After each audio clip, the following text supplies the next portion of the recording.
Maths by Mohit Sharma YouTube channel पर आप सभी का स्वागत है।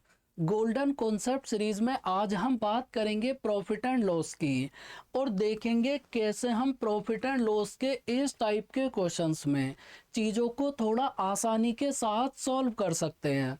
तो एक बार पहले इस क्वेश्चन को आप खुद से ट्राई करो और करने की कोशिश आपको ज़रूर करनी है। तो जब इस क्वेश्चन की लैंग्वेज को आप रीड करना शुरू करोगे तो आप इस क्वेश्चन की लैंग्वेज में ही फंस जाओगे। लेकिन इस क्वेश्चन की लैंग्वेज रीड करने में जितना ज़्यादा टफ है, ये क्वेश्चन सॉल्व करने में उतना ही आसान है। देखो, इस क्वेश्चन को सॉल्व करने के लिए सबसे पहली बात कि इस पहले वाली लाइन की आपको कोई भी ज़रूरत नहीं है। ये लाइन बिना मतलब माहौल बनाने के लिए आपको गिवन है। इसके आगे वाली लाइन में आपको क्या बोला है कि 650 आर्टिकल्स का कॉस्ट प्राइस, 650 आर्टिकल्स का कॉस्ट प्राइस 481 आर्टिकल्स के सेलिंग प्राइस के बराबर है। तो सबसे पहले यहाँ से आप ये पता करो कि आर्टिकल पर आपको कितने परसेंट का प्रॉफिट या लॉस बना।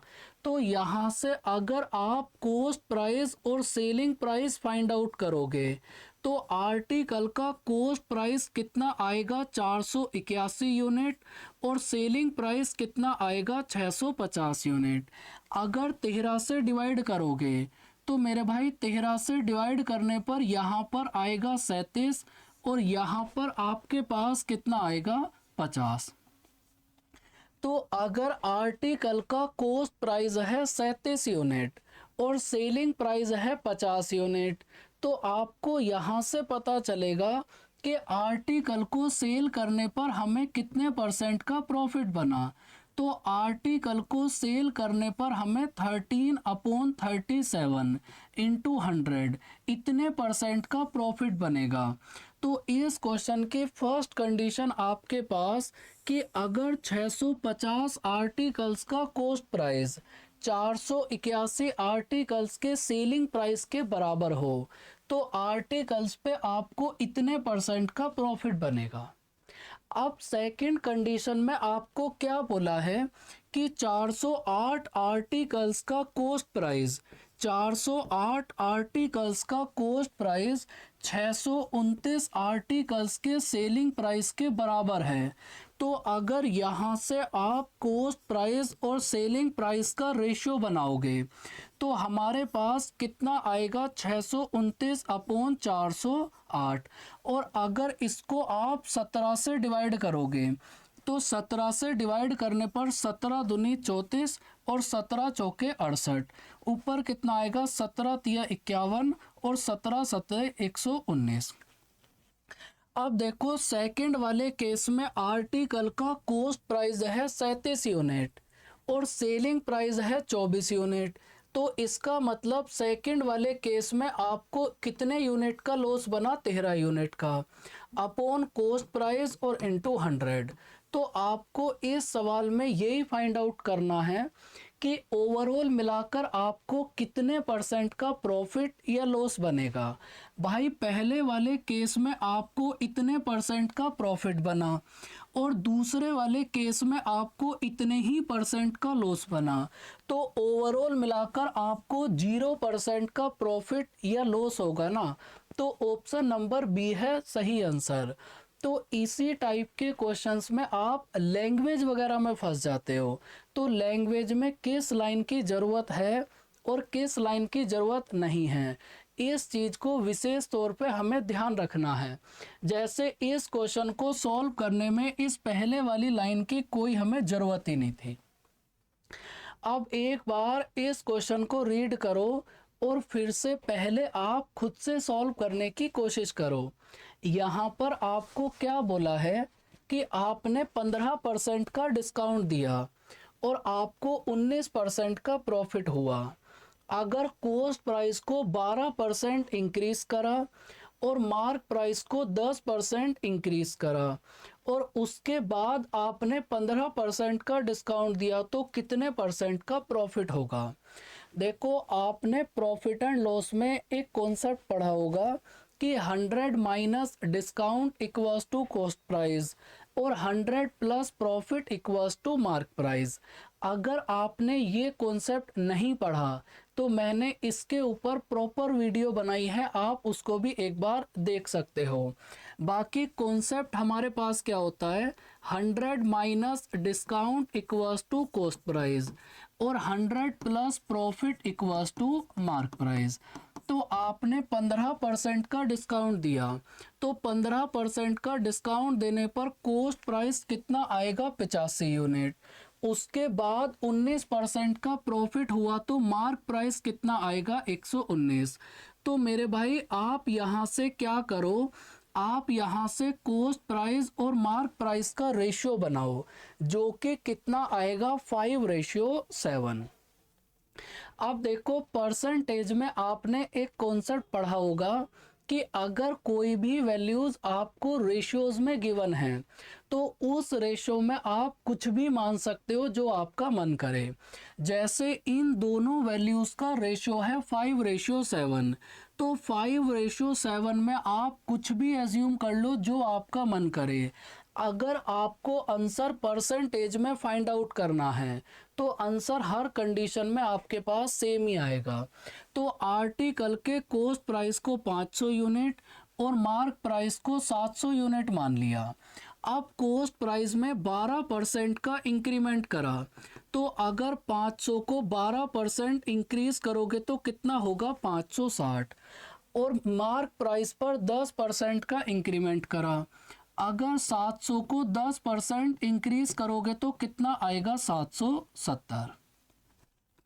अब इस 770 पे आपने 15% का डिस्काउंट दिया, तो आपको करना क्या है, आप यहाँ पर डायरेक्ट 15% का डिस्काउंट मत दो, आप पहले 10% का डिस्काउंट दो और फिर 5% का, फिर ऐड करोगे तो 15% आ जाएगा। तो 770 का 10% कितना होगा, 77, और 77 का आधा करोगे तो कितना आएगा, 38.5। तो ये डायरेक्ट अगर इस तरीके से सॉल्व करोगे तो आपको पता चला कि अगर आपने 15% का डिस्काउंट दिया तो 15% का डिस्काउंट देने का मतलब आपको 115.5 रुपए का डिस्काउंट देना है। और अगर मार्क प्राइस में से इसको माइनस करोगे तो सेलिंग प्राइस आ गया 654.5।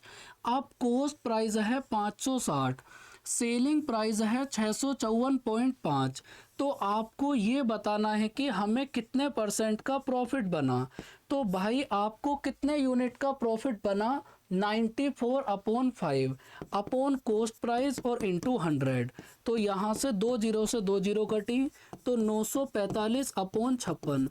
अब देखो अगर आप यहाँ पर इन ऑप्शंस पे नज़र डालोगे तो सारे के सारे ऑप्शंस एकदम पास पास गिवन हैं।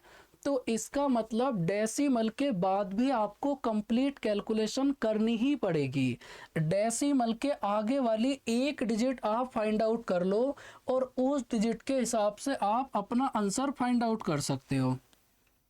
तो भाई हमारे पास देखो 16 तो आएगा ही आएगा, क्योंकि 16 सभी ऑप्शंस में है। उसके बाद डेसिमल के बाद वाली एक डिजिट आप फाइंड आउट कर लो, 2 आएगा, नहीं आएगा, 3 नहीं, 4 नहीं, या डायरेक्ट यहीं से देख लेते हैं, 8 आएगा। तो डेसिमल के बाद आगे वाली एक डिजिट क्या होगी, 8। तो मतलब ऑप्शन नंबर डी होगा सही आंसर। या फिर जो भी तरीका आपको किसी भी रेस्पेक्टेड फैकल्टी ने बताया हो, आप उसी तरीके से डिवाइड कर लो, आंसर ऑप्शन नंबर डी आ जाएगा। लेकिन इस कॉन्सेप्ट को जरूर आप एक बार रिवाइज कर लेना, 100% यहाँ से एग्जाम में क्वेश्चन आएगा। एक क्वेश्चन हम और सॉल्व कर लेते हैं। इस क्वेश्चन को भी सॉल्व करने में काफ़ी सारे हमारे भाई और बहन फंस जाएंगे। यहाँ पर क्या बोला है कि रोहन ने इतने रुपए में कुछ वस्तुएं खरीदी, उसमें से 60% को इतने परसेंट के प्रॉफिट पे सेल करा, तो रिमेनिंग को कितने परसेंट लॉस पे सेल करे कि ओवरऑल मिलाकर 14% का लॉस हो जाए। देखो इस टाइप के सवाल में करना क्या है कि आप टोटल नंबर ऑफ आर्टिकल्स को 100 यूनिट मान लो। हमने मान लिया कि हमारे पास टोटल 100 आर्टिकल हैं और एक आर्टिकल के कॉस्ट प्राइस को 1 रुपये मान लो। तो अगर आपके पास टोटल 100 आर्टिकल्स हैं और एक आर्टिकल का कॉस्ट प्राइस है 1 रुपये, तो इसका मतलब आपके पास टोटल कॉस्ट प्राइस कितना हो गया? 100। अब इसमें से 60% आर्टिकल्स को, तो अगर आपके पास टोटल 100 आर्टिकल्स हैं तो 100 का 60% करोगे तो कितना आएगा? 60। और अगर एक आर्टिकल का कॉस्ट प्राइस 1 रुपये है तो 60 आर्टिकल्स का कॉस्ट प्राइस कितना होगा? 60 रुपये। तो अगर यहाँ पे 60 है तो रिमेनिंग आर्टिकल कितना बचे? 40। और अगर 40 आर्टिकल बचे तो इस 40 आर्टिकल का कॉस्ट प्राइस कितना होगा? 40 रुपये, क्योंकि एक आर्टिकल का कॉस्ट प्राइस 1 रुपये है। अब देखो 60% आर्टिकल्स को आपने 16.66% प्रॉफिट पे सेल कर दिया, तो इसकी फ्रैक्शन वैल्यू कितना होगी? 1/6। तो अगर 60 का 1/6 करोगे तो कितना आएगा? 10। तो इसका मतलब पहले वाले 60 आर्टिकल पर आपको 10 रुपये का प्रॉफिट बना। तो सवाल में आपको क्या बोला है कि आगे वाले आर्टिकल्स पर आपको कितने % का लॉस लेना पड़ेगा कि ओवरऑल मिलाकर आपको 14% का लॉस हो जाए। भाई अगर आपको ओवरऑल मिलाकर 14% का लॉस लेना है और आपको पहले वाले पर 10 रुपये का प्रॉफिट हो गया, तो दूसरे वाले पर कितने रुपए का लॉस करना पड़ेगा? तो दूसरे वाले पर आपको 24 रुपये का लॉस करना पड़ेगा ना। फिर ध्यान से समझो, मैं पहले से ही जानता हूँ ये वाली बात बहुत सारे बच्चों को समझ नहीं आई, फिर बताऊंगा। भाई आपको ओवरऑल मिलाकर 14 रुपये का लॉस लेना है। आपको यहाँ परसेंटेज है 14%, तो 100 का 14% करोगे तो 14 आएगा। ओवरऑल मिलाकर आपको 14 रुपये का लॉस लेना है और पहले वाले आर्टिकल्स पर आपको 10 रुपये का प्रॉफिट हो गया, तो जब दूसरे वाले पर 24 रुपये का लॉस लोगे तभी तो ओवरऑल मिलाकर आपको 14 रुपये का लॉस बनेगा ना। तो आपको यही बताना है कि ये जो आपने 24 रुपये का लॉस लिया, ये लॉस आपको कितने % का लेना पड़ेगा? तो यहाँ पर आपको कितने % लॉस लेना पड़ेगा? 60%। तो उम्मीद है कि ये तीनों क्वेश्चन आपको अच्छे से समझ आए होंगे और एक बार इन सभी क्वेश्चंस को फिर से आप ज़रूर ट्राई करना।